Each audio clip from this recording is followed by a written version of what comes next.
Shalakya Chakshurunmilitam Yena Tasmai Shri Gurave Namaha. Namaste, Hyderabad. Before I begin, I would like to express my gratitude to Anandaji and also to my dear friend from Brihat, Raghavji, who have given me this opportunity to represent our civilization, which is Bharat. The civilization which is great because of the Rishi who is sitting in Himalayas to the last house in a village, remotest village of our country. To all the parents and the acharyas who have kept it alive even after 1500 years of what all we have borne in our country. I think it deserves a big round of applause to all the acharyas and all the people who have kept it alive, that we are getting this opportunity to be here and participate in this talk today. Let us try and understand that what is it that made this country what it is even today. When we talk about the Bharatiya Jivan Drishti, the civilization that we are representing over here today, we are talking about the panchakoshas, the Annamaya, the Pranamaya, the Manomaya, the Vijnanamaya, and the Anandamaya kosha. It's the Vijnanamaya kosha which is the house for dharma, the purusharthas, the understanding of dharma. It's the dharma that tells us what we should do if we don't want to do because it is meant to be done. It's the dharma that tells us what we should not do because it is not to be done even if we want to do it. In a very simple words, that's Viveka. And the house of this Viveka is Vijnanamaya kosha. It's the Vijnanamaya kosha what Krishna is talking about in Bhagavad Gita. Yomam pashyati sarvatra samai pashyati. Tasyaham na pranashyami nacha me na pranashyati. Basically, one who sees me in everything and everything in me is never lost to me, nor am I ever lost to him. What does it really mean? It means in very simple terms that whatever we do, am I conscious about my actions, my thought, which is connecting me to the vyashti, which is my family, to samashti, which is society, to srishti, which is the environment, and to parmeshti, my relationship with God. This basic framework was the mainstay of our country, and that is the framework that is quickly changing to a framework which is led by Manomaya kosha. Now today morning Gautamji spoke about the Rajas, and absolutely true, we need to be governed by Rajas which is led through Sattva Guna, because without Rajas there is no action. But imagine a situation where the whole society, which is nothing but a sum total of people who are led by Manomaya kosha and not Vijnanamaya kosha. We are guided by Bhagavad Gita again over here, where one who has controlled his mind is the best of the friends, and one who hasn't, mind is the worst of the enemies. So if we are driven by the Manomaya kosha and not Vijnanamaya kosha, we are actually taking a big risk of being led by the anarthas which are also housed in the Manomaya kosha. Our kama, krodha, moh, mad, matsarya and lobha, all these are also housed in the Manomaya kosha. And if we are led by tamoguna, then imagine what will be the situation, what we are seeing today. I was in Germany 17 years ago, heading Mindtree R&D services for many years. Me and my wife, we visited an old age home over there, where we saw, it's a 5-star old age home, where one of our friends took us, and one room, there was a heart surgeon. In his prime time, he was a very well-known heart surgeon. In the other room, an ex-Air Force pilot, maybe in their mid-80s, early 80s.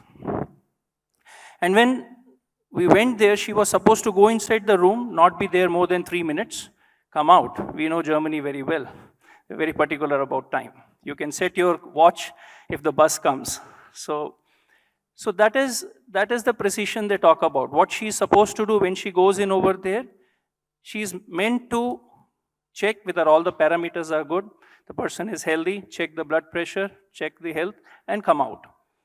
The heart surgeon stops her and says, "Can you just wait for some more time and talk to me? I'm ready to pay you a little extra." Is this the future that I wanted for myself? Is this the future that we wanted for our country? These questions just kept ringing in my mind. And the decision was very easy. We headed back. What made this type of a framework possible in our country? It was the family structures, the community, the education system that we had, the work of the hand. I remember very clearly that when I was young, I used to go out play, and 3 hours I would play, completely get red like a tomato. Risky to talk about tomatoes today. My mother, who is sitting here today, it's my fortune that she is here with us. She would hold my ear many times and pull back, you know. And that was the situation. So easily we would engage our hands, you know. And I'm talking about 30, 40 years ago. Imagine what it would have been 200 years ago in our society. And we have outsourced that entire thing to industries, to machines. And in due course of time, you know, we are seeing that the handlooms that were there are now overtaken by the power looms, and the man is competing with the machine over there. And same is true with music and dance. What a wonderful performance we saw today morning. A big hand to Anupama ji, you know, for her performance. Where when we are listening to the Ninda, you know, the Ninda Stuti, how creative, it cannot get more creative than this. The relationship between a devotee and Lord. In Odisha, they call Jagannath as Kalla, you know, one who is black. So when I'm from Delhi, when I came first to Bangalore, I attended some Carnatic festivals, and I got shocked, you know, because when somebody is performing on the stage, 500, 700 people sitting, everybody was giving tala, you know. So this was the culture of our country, where music was so integral to what we have done. Today, if we see, our family structures have broken, our community structures have broken, our education structures have broken, work of hand outsourced. Now we are also planning to outsource our intellect. 70 to 80% of jobs will not be there. Is a simple, you know, you Google on your mobiles, not now, later. When you Google on your mobiles, you would see that 70 to 80% of jobs which exist today are at risk. So what's an opportunity or a challenge that we are faced with in future? We need to really understand and be prepared for that type of a challenge. The volatility, the uncertainty, the complexity, and the ambiguity that is in front of us, because the education today that we are investing in is going to prepare our children for another 60 years from now. Is there anyone here who can tell how the world would look like in 2080? Even 5 years is difficult today, the pace at which it is changing. So what is it that we can prepare? It's important to understand that we bring, it's a busy slide, don't worry, I'm not going to read out those things, but so we need to understand that the creativity part, the ability part is where we need to invest. Build the Vijnanamaya Kosha again, build the Annamaya Koshas, build the Manomaya Kosha of our children, so that they are ready to face any sort of situation that comes in the future. Now, when I'm talking about the framework of panchakosha, that's what we worked in last 12 years. We created Vidyakshetra Gurukulam in Bangalore. And this Gurukulam, the moment I say Gurukulam, I'm pretty sure if I ask, all of you will raise your hand, it means a residential Gurukulam with a rishi somewhere sitting under a banyan tree. And that's the image that comes to our mind, a Vedic Gurukulam, that's another thing that comes to our mind. And this is true, but partially true.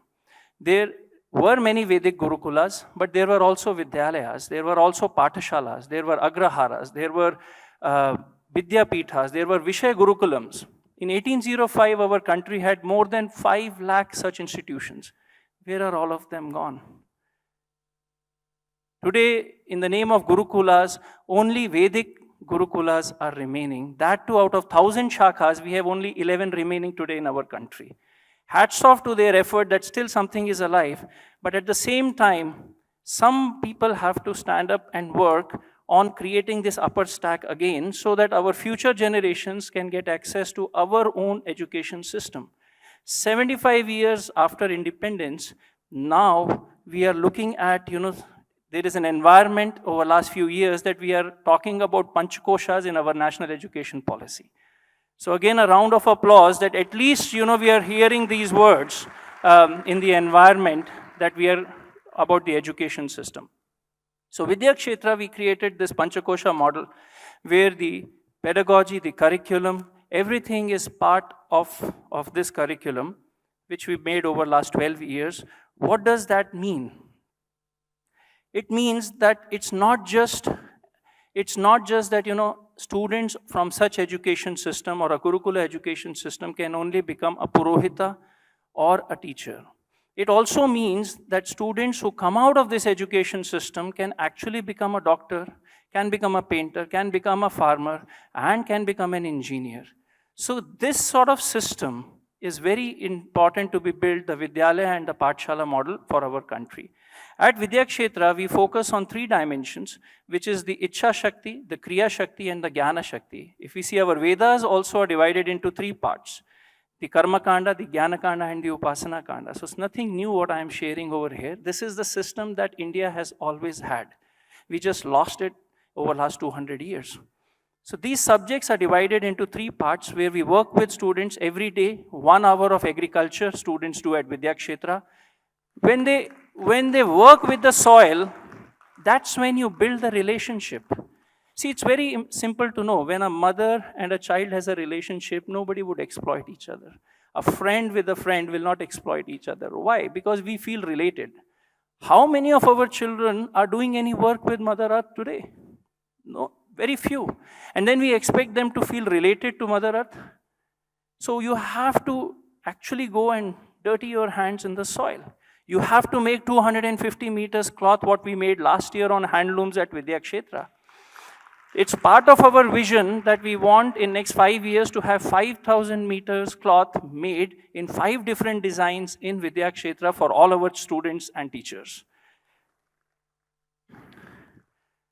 Every year for 1 month, students make an eco-friendly house or a classroom which is used for next year, the structures.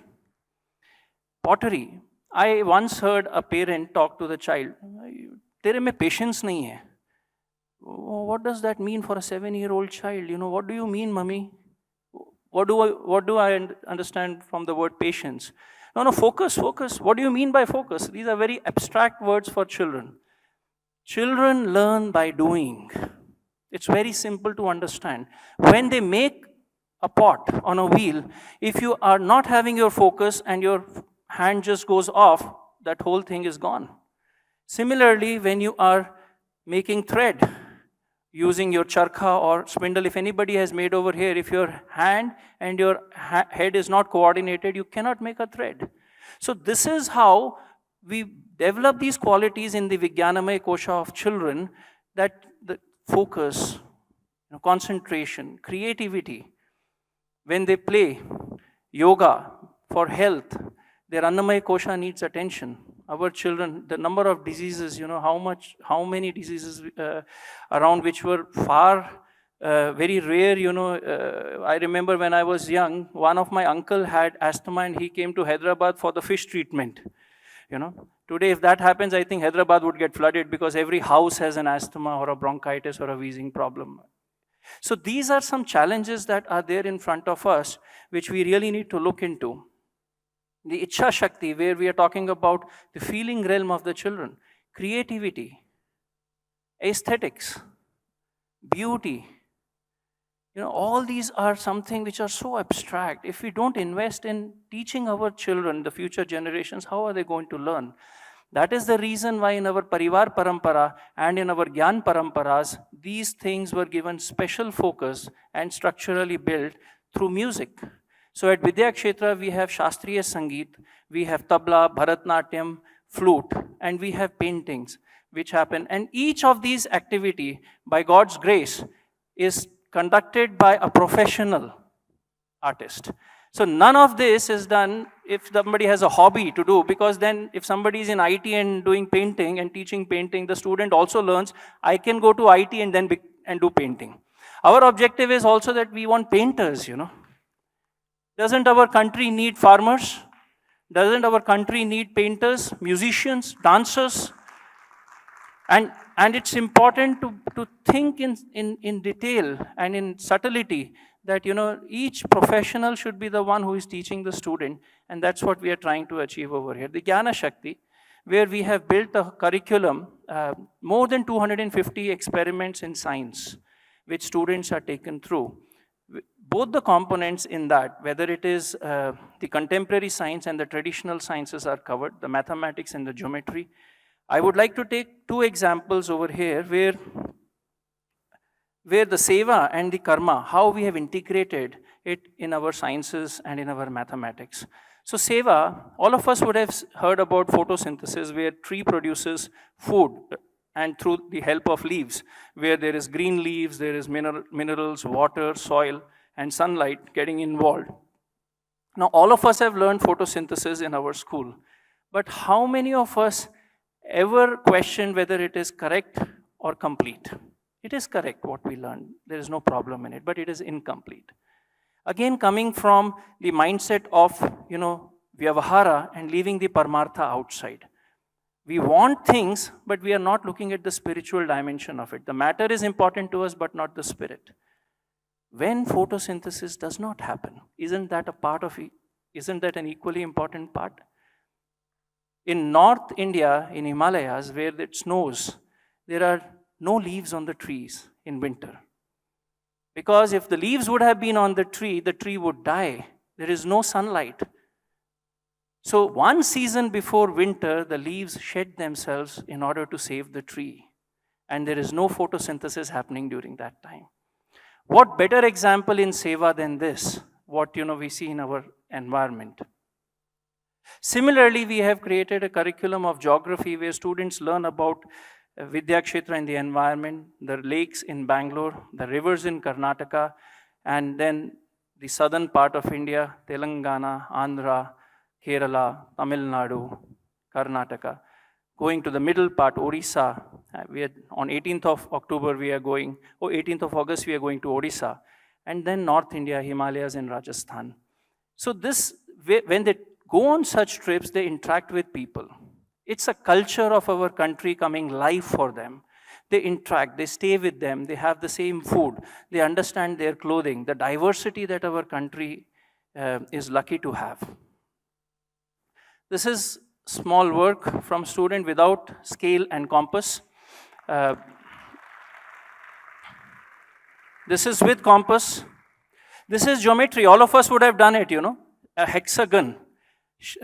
Bisecting a circle into 6 equal parts. But when you do it in connection with the nature, that's the srishti. When vyashti, samashti, srishti and parmeshti, what I'm talking about. When you connect is when you preserve.